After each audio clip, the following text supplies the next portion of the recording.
Basta may pruiba nga ang mga apostoles, mga sakop sa Roman Catholic Church. Buhat, Kapitulo 1, versikulo 12. Sugod ta sa 12, hangtod sa 15. Ngayon din misulod sila sa Jerusalem o bisata sa lawak sa itaas, nga ilang giabutan.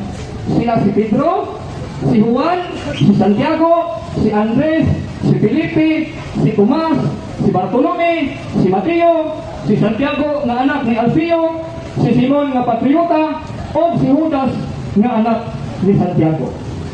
14. Nagtigong kanunay aron magampo.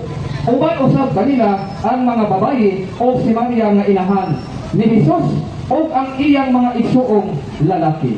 15. Usa ka adlaw ni ana samtang nagtigong ang mga 120 ka mga magtutuo.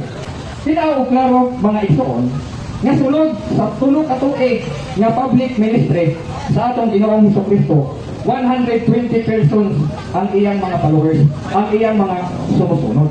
Ang sa giingon sa The New Book of Knowledge Encyclopedia, Volume 16, page 287. The history of the Roman Catholic Church is begun in an upper room in Jerusalem almost 2,000 years ago. There were 120 persons gathered there. Ang 120 ka mga sumusunod, mga followers ni Ginoong Hesus, mga sakop sa Roman Catholic Church. Dili gini mahitabok nga sakop ni sa Seventh-day Adventist Church.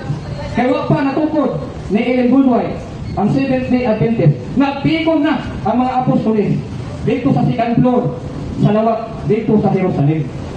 Ano sa mga natukod ang Seventh-day Adventist? Mayo 21, 1863. Usa, dili gini pwedeng angkunon. Ang angkunon man gani nila, pwede nilang angkunon, pero dili nila pwede mapamatudan nga sila na. Pero kita mga Katoliko, kaya tayo natong pamatudan gamit ang Biblia o ang mga referensya. Manahanga ang mga apostoles, mabasa nga gisugo ni Ginoong Hesus, nga gihatagan og authority nga muwali sa maayong balita. Ang mga pastor hinoon, with due respect sa mga amigo na to, nga mga pastor ha, sa laing sikta. Dili yun ni ingon nga pagpanghinabot ha, kung dili, pagsulti lang yun ni sa kamaturan. Kamo hinoon, maway wala hatagi o authority nga muwali sa maayong balita.